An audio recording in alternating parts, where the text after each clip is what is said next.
Double excitement ang nararamdaman ni Marian Rivera sa kanyang pagbabalik sa primetime.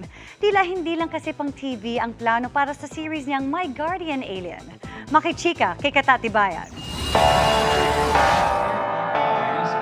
Glowing like a goddess, kapuso primetime queen Marian Rivera nang humarap sa isang media conference at contract signing.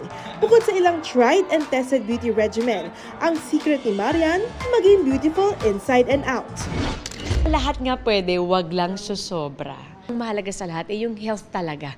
Yan talaga ang masasabi natin na isa sa pinakadapat inaalagaan talaga natin. Sa kanyang pagbabalik primetime para sa series na My Guardian Alien, very vocal and proud si Marian sa proyektong tiyak na tatatak sa puso ng mga bata. Kamakailan nga siya pa ang nanguna sa book reading sa 2 elementary school sa Quezon City. Kaya bukod sa telebisyon, binabalak na rin nilang gawing libro ang kwento ng My Guardian Alien. Doon sa libro na yon, parang kapupulutan talaga ng aral na hindi dapat tayo humusga ng kapwa natin kung meron kakaibang kaanyuan tayong nakikita sa kanila.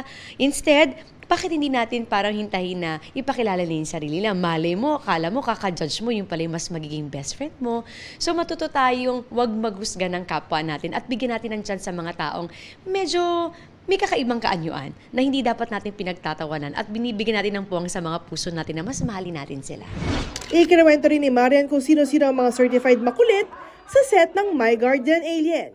Si Rafael at saka si Kiray at saka si Christian, actually kaming 4 yung mas madalas magkakasama. Even Max Collins nagiging makulit na rin dahil sa amin. Nahawa na siya. Ano naman kaya favorite pastime ng cast at production? Ang kukulit nun, mahilig kami kumain at magsayaw. Kung makikipagpalit ng buhay si Yan kahit isang araw, sinong co-star naman kaya? Si Kuya Gabi siguro. Kasi kapag nagkukwentuhan kami is, nakikita ko kung gaano din siya kalalim na tao, kung gaano yung pagmamahal din niya sa pamilya niya. Speaking of family, posible kayang mag-cameo ang mga anak ni Maria na sila Zia at Sixto sa My Guardian Alien? Nirerespeto din namin ang privacy ng mga bata, but not to the point na tinatago namin. Kasi syempre, kung ano man meron kaming ipinapakita in social media is katiting lang yun na totoong nangyayari sa totoong buhay namin at hindi namin pagkakaitin sa mga taong sumusuporta at nagmamahal sa amin. Bago mapanood sa Abril, may nakasanang vacation plans ang Dongyan para sa kanilang mga chikiting.